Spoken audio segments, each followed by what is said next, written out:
السلام علیکم دوستو، میں ہوں محمد خورشید خان۔ آج بہت جلد میں آپ کے سامنے ایک نیا موضوع لے کر حاضر ہوا ہوں جس کا عنوان ہے خطوط نگاری۔ آج میں آپ کو خطوط نگاری کے بارے میں پڑھانے جا رہا ہوں جس کا آپ کو کافی شدت سے انتظار تھا۔ تو آئیے دوستو، ہم آج مکتوب نگاری یعنی خطوط نگاری پر پڑھتے ہیں۔ خطوط نویسی کا آغاز کب ہوا اور اس کا سراغ لگانا بہت مشکل ہے، لیکن اتنی بات تو آسانی کے ساتھ کہی جا سکتی ہے کہ جب تحریر وجود میں آئی ہوگی اور دور دراز کے علاقوں میں بسنے والے انسانوں کو اپنے خیالات ایک دوسرے تک پہنچانے کی ضرورت پیش آئی ہوگی تو خطوط نویسی کا آغاز ہوا ہوگا۔ خط دراصل انسانی تہذیب کی ترقی کی طرف ایک قدم تھا، اور یہ بھی کہا جا سکتا ہے کہ ابتدا میں خطوط کسی خاص ضرورت کے تحت لکھے گئے ہوں گے، لیکن جو زندگی کے تقاضے بڑھتے گئے، خطوط نویسی کی اہمیت بھی بڑھتی گئی اور خطوط نویسی کی رفتار بھی تیز ہوتی چلی گئی۔ اسی بنیاد پر آج خطوط کو ادب میں ممتاز صنف کی حیثیت حاصل ہے۔ خط اپنے خیالات کو دوسرے تک پہنچانے کا ایک بہترین وسیلہ ہے۔ یہ بابائے اردو مولوی عبدالحق نے کہا اپنے الفاظ میں، یہ ان کے الفاظ ملاحظہ فرمائیں: خط دلی خیالات اور جذبات کا روز نامچہ اور اسرار حیات کا صحیفہ ہے۔ اس میں وہ صداقت اور خلوص ہے جو دوسرے کلام میں نظر نہیں آتا۔ خطوط سے انسان کی سیرت کا جیسا اندازہ ہوتا ہے وہ کسی دوسرے ذریعے سے نہیں ہو سکتا۔ یہ تحریر مولوی عبدالحق کی ہے۔ خط انسانی سیرت و شخصیت کا آئینہ ہوتا ہے۔ خط ایک شخصی اور ذاتی تحریر ہوتی ہے، اسی لیے اس میں انسان کی ساری شخصیت جلوہ گر ہوتی ہے۔ خط کا مخاطب جتنا گہرا اور مخلص ہوگا، خط بھی اتنا ہی دلچسپ اور اخلاص سے بھرا ہوا ہوگا۔ خط انسانی سیرت و شخصیت کا آئینہ ہوتا ہے۔ خط ایک شخصی اور ذاتی تحریر ہوتی ہے، اسی لیے اس میں انسان کی ساری شخصیت جلوہ گر ہوتی ہے۔ خط کا مخاطب جتنا گہرا اور مخلص ہوگا، خط بھی اتنا ہی دلچسپ اور اخلاص سے بھرا ہوا ہوگا، کیونکہ جب غیرت اور اجنبیت آڑے نہ ہو تو انسان اپنے دل کی ہر بات خطوط میں واضح کر دیتا ہے۔ اسی لیے کسی کی سیرت کا صحیح اندازہ قائم کرنا ہو تو ان خطوط کا مطالعہ ہماری بہترین رہنمائی کر سکتا ہے، جو اس کے بے تکلف دوستوں کے نام لکھے گئے ہوں۔ اردو میں عمدہ اور اعلیٰ خطوط کی کمی نہیں ہے۔ غالب کے خطوط اس سلسلے میں سب سے زیادہ اہمیت کے حامل ہیں۔ غالب نے اپنے مکاتیب کے ذریعے جہاں اعلیٰ اور سہل خطوط نگاری کی داغ بیل ڈالی ہے، وہیں اپنے بے تکلف اور سادہ نگارش اور بول چال کے اسلوب کے ذریعے انہوں نے مراسلے کو مکالمہ بنا دیا ہے۔ حالی شبلی، اقبال، نیاز فتح پوری، ابوالکلام آزاد، رشید احمد صدیقی وغیرہ جیسی عظیم شخصیتوں کے خطوط اردو ادب کا قیمتی سرمایہ ہیں۔ اب لیجئے دوستو، آپ کو غالب کی خطوط نگاری کے بارے میں ہم آپ کو بتانے جا رہے ہیں۔ غالب کی مکتوب نگاری کا انداز تحریر نہایت دلچسپ اور شوق و رنگین ہے، اور ہر خط میں طنز و مزاح کی چاشنی پائی جاتی ہے۔ خط لکھنے کا انداز بالکل ایسا ہوتا ہے جیسے دو آدمی آپس میں بیٹھے باتیں کر رہے ہیں۔ بزلہ سنجی و ظرافت ان کے خطوط کی خاص صفت ہے۔ حالی نے اسی وجہ سے ان کو حیوان ظریف کہا ہے۔ غالب اپنے ہر خط میں مکتوب علیہ کے مرتبے کا خیال رکھتے ہیں، اسی کے مطابق اسی سے شوخی کرتے ہیں۔ غالب کی مکتوب نگاری کی سب سے بڑی خوبی یہ ہے کہ انہوں نے فرسودہ طریقے کو بالکل ختم کر دیا اور جدید طرز پر خط لکھنے کا طریقہ نکالا۔ ان خطوط میں مرزا کی پوری شخصیت نمایاں نظر آتی ہے۔ اردو نثر میں مرزا غالب کے خطوط منفرد حیثیت رکھتے ہیں۔ دوستو، مکتوب علیہ یعنی اس کا مطلب ہے مکتوب علیہ کا کہ جس کو خط لکھا جا رہا ہے، یعنی مکتوب علیہ جس کے نام خط لکھا جا رہا ہے، اور جو خط لکھ رہا ہے وہ مکتوب نگار ہے۔ تو غالب مکتوب علیہ کا بہت خاص خیال رکھتے تھے۔ غالب کے خطوط کی اہمیت: غالب نے مکتوب نگاری کا ایسا نیا طریقہ ایجاد کیا کہ ان سے پہلے اور نہ بعد میں یہ طریقہ کسی نے ایجاد کیا۔ غالب کا خط ایک مکالمہ جیسا ہے، جیسے دو شخص آپس میں گفتگو کرنے میں مصروف ہوں۔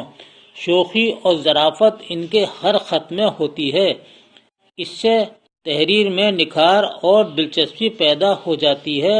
غالب مکتوب علیہ کے مرتبے اور مذاق کا خیال رکھ کر خط لکھتے ہیں۔ انہوں نے القاب و آداب کے پرانے اور فرسودہ طریقے کو ختم کر کے مختصر القاب لکھنے کا نیا طریقہ نکالا۔ مکتوب علیہ کو خط لکھتے وقت اس کو حاضر سمجھ کر خط لکھتے ہیں، جیسے وہ ان کے سامنے بیٹھا ہوا ہے۔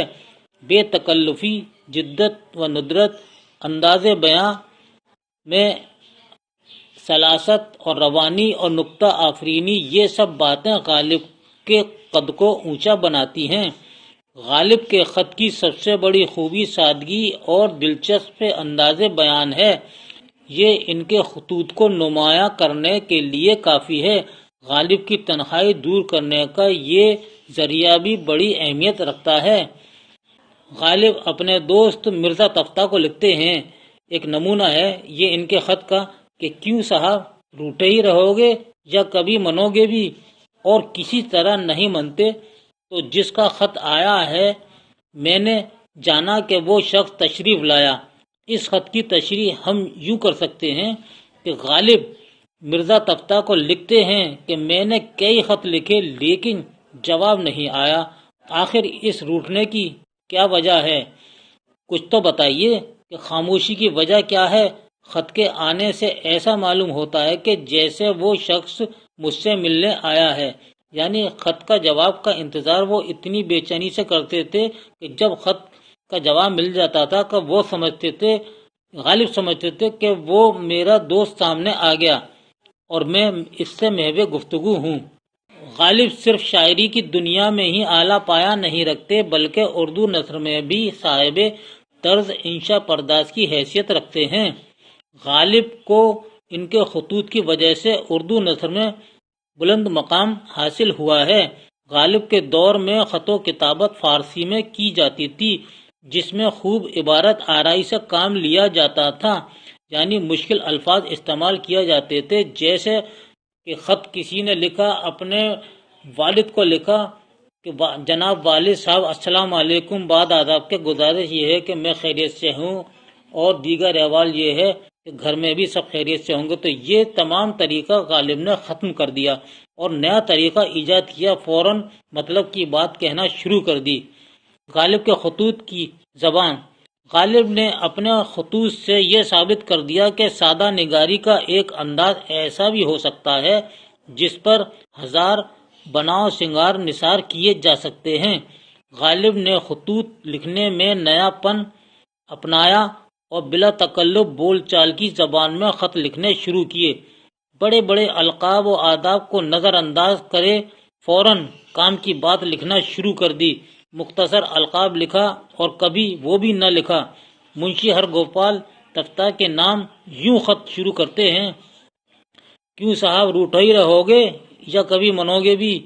مجروح کو انہوں نے مخاطب کیا، مار ڈالا یار تیری جواب طلبی نے۔ تو یہ تھے ان کے القاب و آداب جو آج تک کوئی نہ لکھ سکا۔ تمام غالب نے فرسودہ طریقہ ختم کر دیا اور ایک نیا طریقہ ایجاد کیا، شوخی و ظرافت۔ مولانا الطاف حسین حالی نے یادگار غالب میں غالب کو حیوان ظریف کہا ہے۔ ان کے انداز شوخی و ظرافت کے پہلو پوری طرح نمایاں ہیں۔ انہوں نے تعزیت کے خط میں بھی ظریفانہ چٹکیاں لی ہیں۔ کسی نے ان سے روزہ نہ رکھنے کی شکایت کی، یعنی غالب سے کسی شخص نے روزہ رکھنے کی شکایت کی تو غالب نے جواب دیا، دھوپ بہت تیز ہے، روزہ رکھتا ہوں مگر روزے کو بہلاتا رہتا ہوں، کبھی ایک کٹورا پانی پی لیا تو کبھی حقے کا کش لگایا، کبھی روٹی کا ٹکڑا کھا لیا۔ اس طرح بزلا سنجیاں ان کے خطوط سے ظاہر ہیں۔ شگفتہ مزاجی، غالب خط لکھنے میں بہت پابند تھے۔ ہر ایک خط کا جواب بڑی باقاعدگی سے دیتے تھے۔ جو کچھ لکھتے تھے خود محسوس کر کے لکھتے تھے، جس سے پڑھنے والا بھی پوری طرح متاثر ہوتا تھا۔ ان کے خطوط میں شگفتہ مزاجی کے اعلیٰ نمونے ملتے ہیں۔ ایک خط جو انہوں نے یوسف مرزا کو تعزیت میں لکھا تھا، تجھ کو کیوں لکھوں کہ تیرا باپ مر گیا ہے، اور اگر لکھوں تو پھر آگے کیا لکھوں کہ کیا کروں، مگر صبر تعزیت یوں ہی کیا کرتے ہیں اور یہی کہا کرتے ہیں کہ صبر کرو، ہائے ایک کلیجہ کٹ گیا۔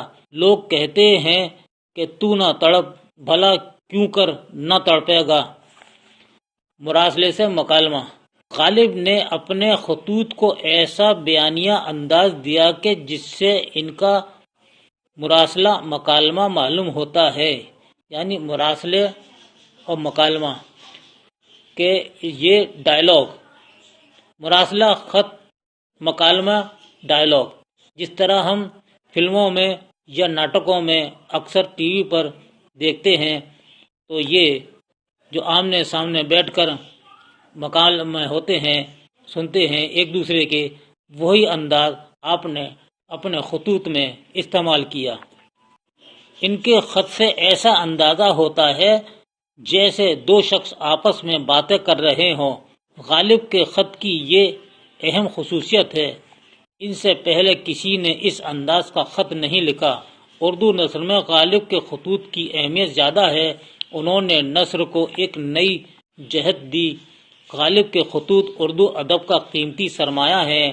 خطوط میں غالب کی ساری خوشیاں اور غم بکھرے ہوئے ہیں، کامیابیوں اور ناکامیابیوں کا تذکرہ ہے۔ ان کی زندگی کا کوئی پہلو ایسا نہیں رہ جاتا جس میں ان کے خطوط سے رہنمائی نہ ملتی ہو۔ غالب کے خطوط کو شامل کیے بغیر اردو نثر کی تاریخ ہمیشہ ادھوری رہے گی۔ سادگی، سلاست، روانی، نازک مزاجی، غالب کے لیے اب ہم تھوڑا سا شاعری کی طرف بھی متوجہ ہوتے ہیں۔ تو دوستو، ذرا اگر آپ کو اچھا لگے تو شاعری کے بارے میں بھی غالب کے لیے تھوڑا سا ہم بتاتے ہیں، اور آپ کو اچھا لگے تو اس کو اپنی نوٹ بک میں لکھ لیجئے کہ غالب کے کلام میں سادگی، سلاست، روانی، لطافت، نزاکت، بیان اور ندرت خیال کوٹ کوٹ کر بھری ہوئی ہے۔ غالب نے اردو شاعری کو ایک نیا رنگ و آہنگ دیا۔ ان کے کلام میں آپ بیتی اور جگ بیتی دونوں موجود ہیں۔ نازک خیالی میں غالب مومن سے بھی آگے بڑھ گئے ہیں۔ غالب کے اشعار نفس شاعری کی جان اور فصاحت و بلاغت کے روح رواں ہیں۔ سادہ الفاظ کی سطح کے نیچے عمیق معنی اس طرح پنہاں ہیں جیسے دریا کے شفاف پانی کے نیچے دریا کی تہ، اس طرح وہ ایک کامل مصور بھی ہیں۔ جدت ترازی ان کے کلام کی جان ہے۔ انہوں نے زندگی کے ہر معاملے کو عام روش سے الگ رکھا۔ ان کے کلام میں جدت پسندی کے ساتھ اسلوب کا نیا انداز بھی خوب ملتا ہے۔ اس جدت ترازی و ندرت کی مثال ان کے شعر ہیں۔ غزل گوئی میں بھی غالب کا مرتبہ بہت بلند ہے۔ غالب نے غزل کو اپنی جدت پسندی، شوخی، ظرافت سے دلہن کی طرح سنوارا ہے۔ نازک خیالی اور بلند پروازی سے غزل کے دامن کو بہت وسیع کیا ہے۔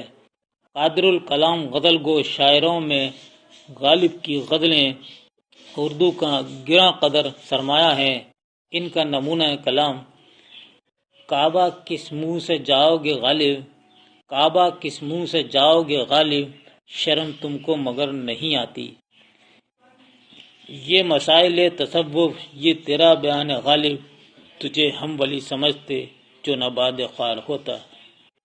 یہ غزل کا مقطع ہے، اس کا مطلع ہے یہ نہ تھی ہماری قسمت کے وصال یار ہوتا، اگر اور جیتے رہتے یہی انتظار ہوتا۔ غالب نے قصیدہ گوئی کے میدان میں بھی قدم رکھا، لیکن انہوں نے صرف 4 قصیدے لکھے۔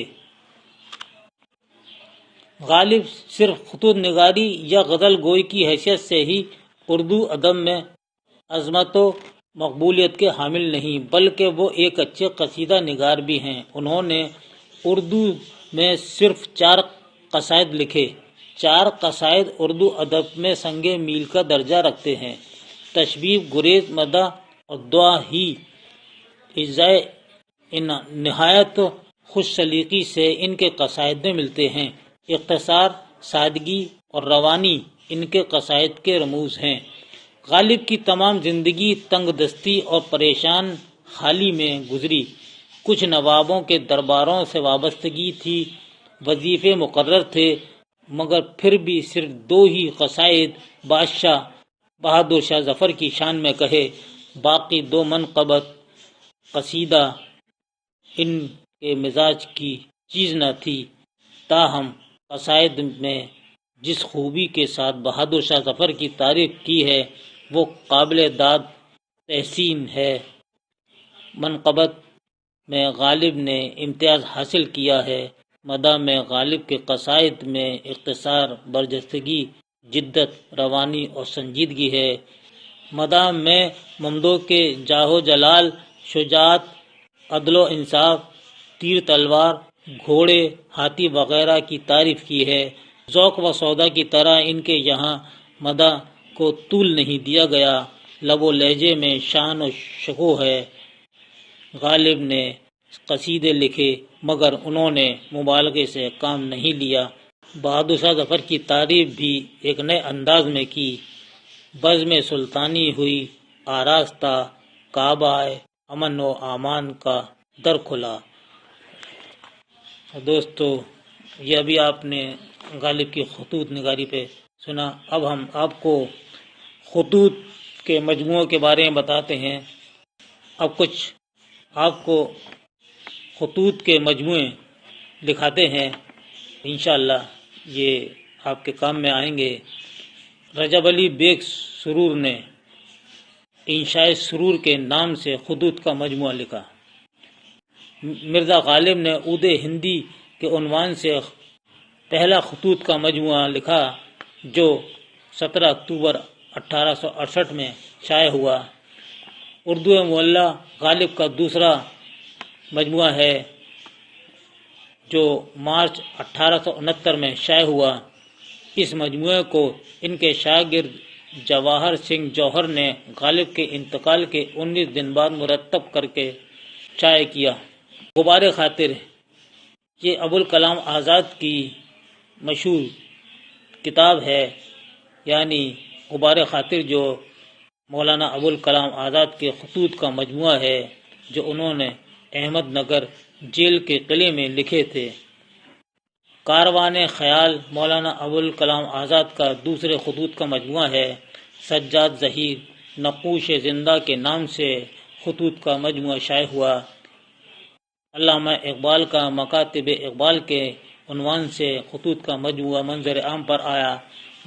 غلام غوث بے خبر کا انشاء بے خبر کے عنوان سے خطوط کا مجموعہ چھپا۔ سر سید احمد خان کا مکاتب سر سید کے نام سے منظر عام پر آیا۔ الطاف حسین حالی کا مکاتب حالی کے عنوان سے خطوط کا مجموعہ شائع ہوا۔ مولوی عبدالحق کا مکتوب عبدالحق کے عنوان سے مجموعہ شائع ہوا۔ سعادت حسن منٹو نے اپنا مجموعہ منٹو کے خطوط ندیم کے نام سے شائع کیا۔ فیض احمد فیض نے صلیبیں میرے دریچے میں اس عنوان سے خطوط کا مجموعہ شائع کیا۔ تو دوستو یہ تھے کچھ خاص اور اہم جو بار بار امتحان میں آنے والے خطوط کے مجموعے ہیں۔ انشاءاللہ اس سے آپ کو کافی مدد ملے گی۔ اس کے ساتھ ہی اب اپنے دوست محمد خورشید خان کو اجازت دیجیے اور اپنی رائے سے ضرور آگاہ فرمائیں، اس کا مجھے انتظار رہے گا۔ اللہ حافظ۔